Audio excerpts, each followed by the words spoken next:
Friends, we have heard much about public interest litigation, and today we shall deal with the legal status of this public interest litigation. What is it about?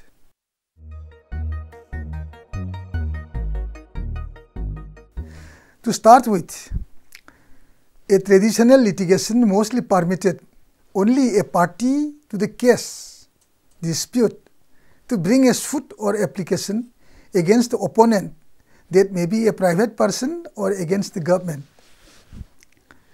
Under this traditional rule, howsoever the case has good merit, the case is liable to be rejected if such a case is found to be initiated by a meddlesome interloper who pokes his nose in somebody else's affairs and personally has nothing to do with the dispute.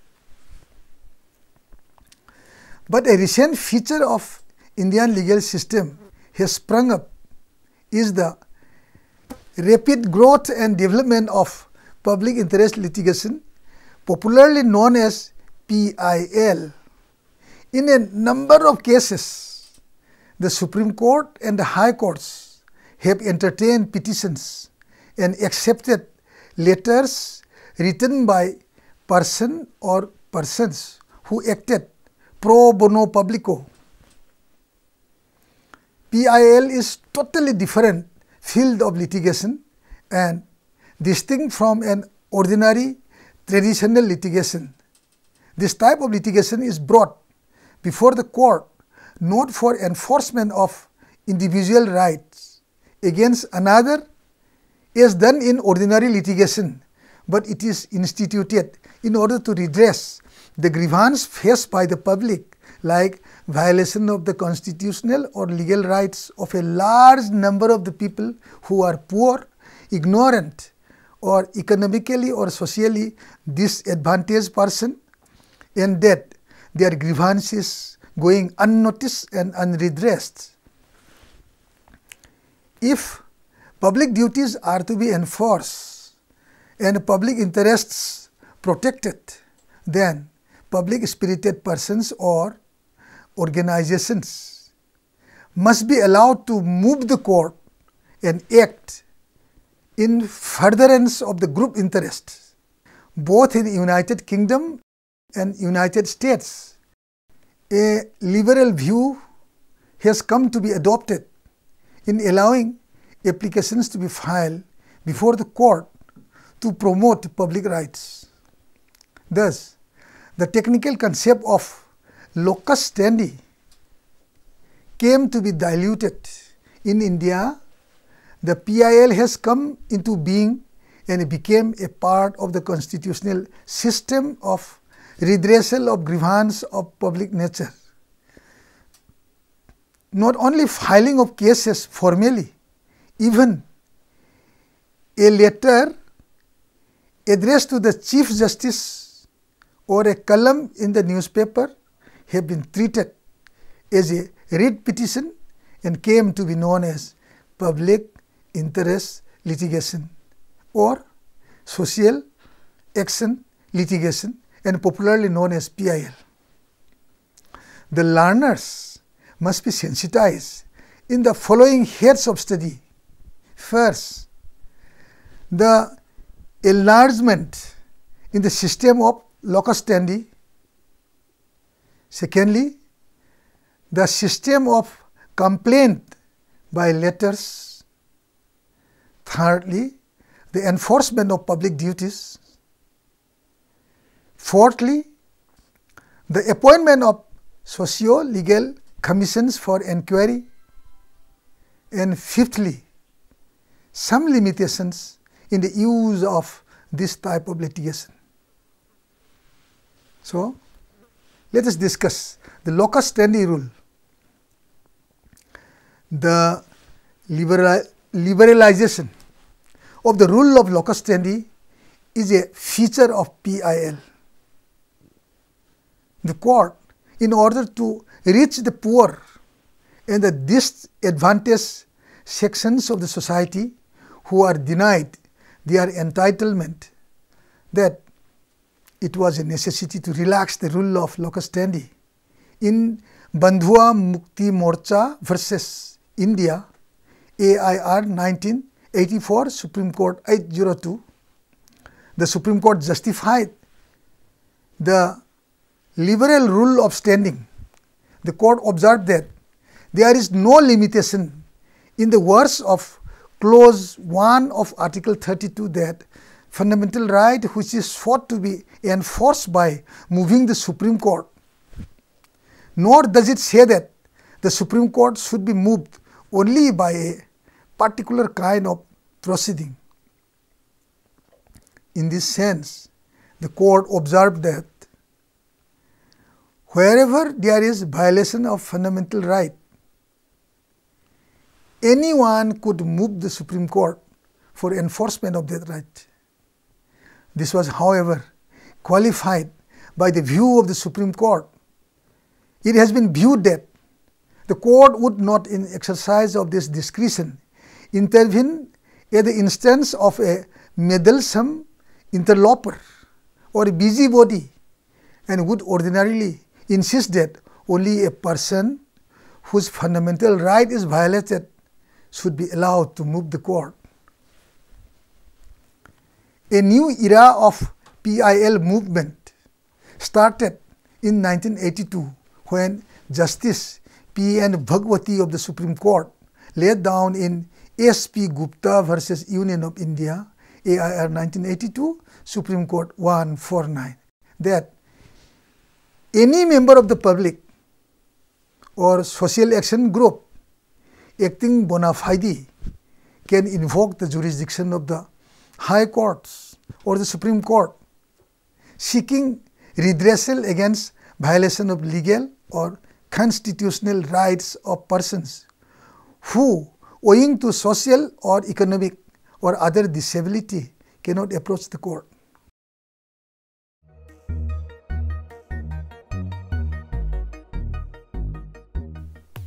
It is interesting to note that letters are treated as writ petitions.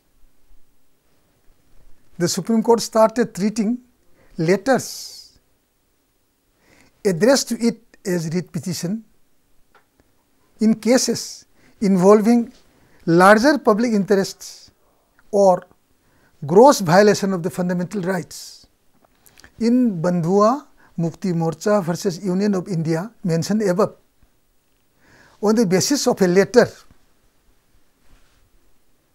addressed to the Chief Justice, the Supreme Court granted relief in cases of bonded laborers. In Bina Sethi versus State of Bihar, AIR 1983, Supreme Court 339, the court granted relief in a case of illegal detention. In D.K. Basu versus State of West Bengal, AIR 1997, Supreme Court 610, the court received a letter from the Secretary of the Legal Services Association of West Bengal complaining custodial violence. The court issued directions relating to custodial deaths and tortures. In rural litigation and entitlement, Kendra versus State of UP, AIR 1988, Supreme Court 2187, the court took a role of an educationist of environmental pollution and issued necessary orders. In some cases, the courts have taken suo motu cognizance of letters to editor in newspapers. For example, in Ram Pyari versus Union of India, AIR 1988, Rajasthan 124. The Rajasthan High Court has treated a column in the newspaper as a writ petition and granted relief. The courts in the past mostly followed adversarial method, that is, the petitioner must place all the relevant documentary or oral evidence for appreciation of the court. But in PIL matters, the court started following inquisitorial method. The court appointed commissioners from among the advocates, professors, magistrates, journalists, or other responsible persons for collecting facts and data in PIL cases involving the underprivileged.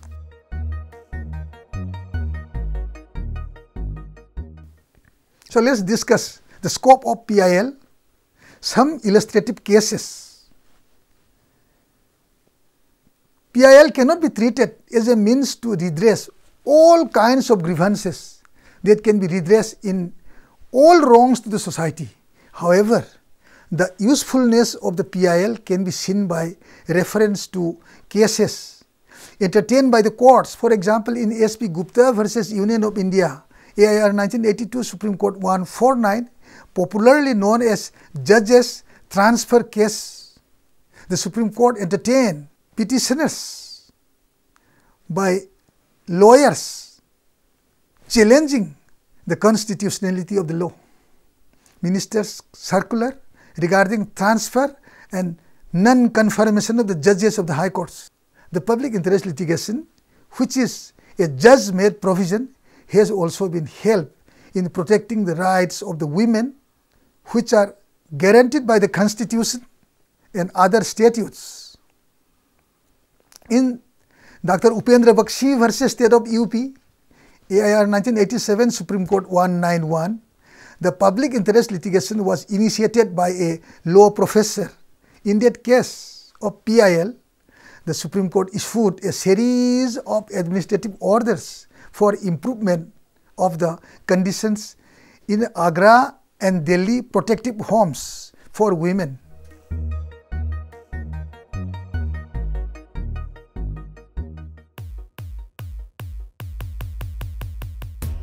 Legislative response to the directions of the court in PIL cases.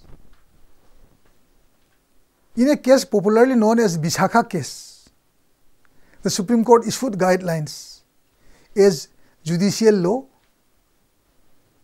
making the norms that are to be treated as a binding law until legislations are enacted to occupy the field.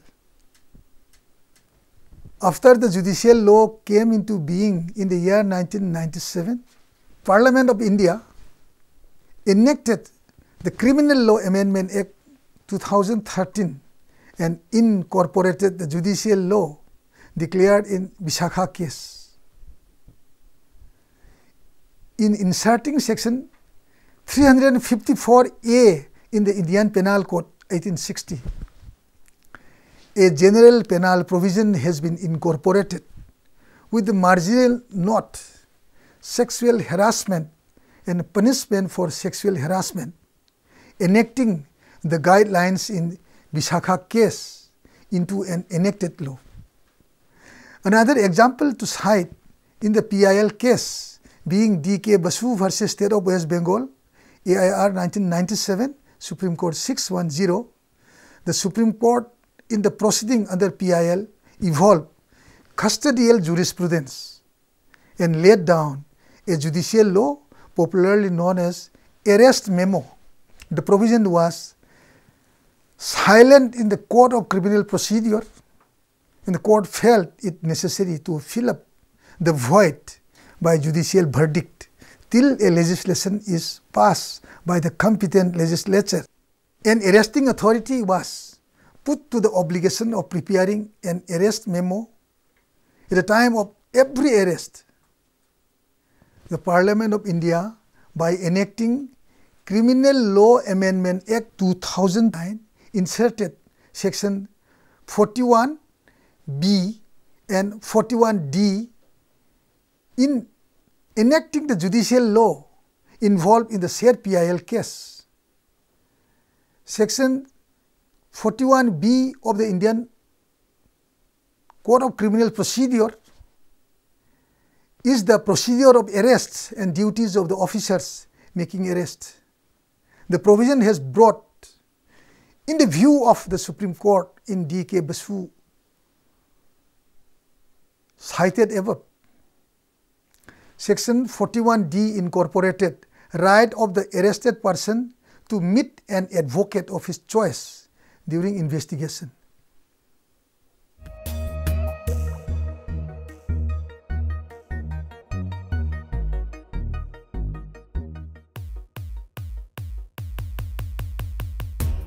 So, another aspect which we require to discuss is the PIL in constitution of green bench. Green bench is a special bench for the protection of environment. The problem of environmental pollution has been recognized as a worldwide disaster. Urbanization, modernization and technological and industrial development has caused ecological imbalance. The Constitution 42nd Amendment Act of 1976 made environment protection to be the duty of the state as well as the citizens to protect and improve the environment. Under Article 48A, it is provided that the state shall endeavor to protect and improve the environment and to safeguard the forests and wildlife of the country.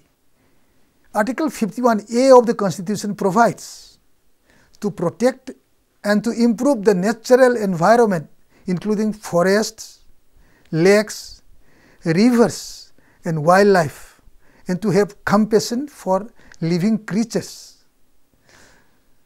Directing to all the citizens, the Constitution directs the state for protection of the environment and casts a duty to the citizens to help the preservation of natural environment. The judiciary and particularly the Supreme Court was active in the dispute touching the environment hazards and admitted numerous PIL cases with a view to issuing appropriate directions to protect the environment. As regards the constitution of green bench, the Supreme Court in a PIL case, namely Vellore Citizens Welfare Forum versus Union of India, AIR 1996, Supreme Court 2715, the court found the matter of environmental hazards to be adjudicated by the ordinary courts to be not appropriate and issued direction to constitute green bench, a special bench for the protection of the environment. Since the incorporation of environment protection in the Constitution in the year 1976, PIL cases have been entertained by the Supreme Court to give effect to the constitutional imperatives and made the public known of their rights to live in a pollution-free environment. In the case of Ratlam Municipality versus Bardichan, AIR 1980, Supreme Court 1622, the problem was that a nala carrying filth and tainted waters of alcohol plant emanating obnoxious smell was flowing openly through the inhabited areas, polluting the environment. The residents of a locality within the municipal limits of Ratlam are tormented by the stench and stink caused by the open drains and public execration by nearby slum dwellers. The Supreme Court directed the municipality of Ratlam to take immediate action within its statutory powers to stop effluents from alcohol plant flowing in the streets and to construct sufficient number of lavatories within 6 months from the date of the order.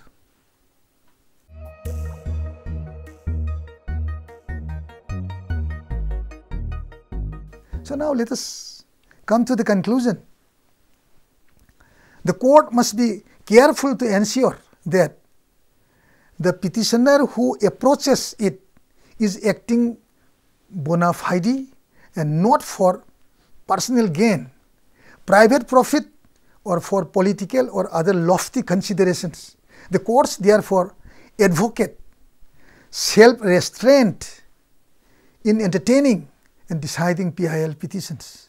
Thus, the petition seeking preservation of disputed signs of Mathura and Kashi are summarily rejected in AMD Aslam versus Union of India, 1994, volume 2, SCC, page number 48. In another case, KM Nataraj versus State of Karnataka, AIR 1997, Supreme Court, page number 36. PIL was filed seeking prohibition on power cuts causing deprivation to the cricket fans from watching World Cup tournaments telecast, and that case was rejected. Lastly, the view of the jurist, Dr. S.N. Jain, may be quoted. If carefully and prudently used, the public interest litigation has great potentials in correcting the administrative wrong, but if liberally and indiscriminately used in all kinds of cases, it may turn into an engine of destruction. Well, friends, this much for today. Thank you very much.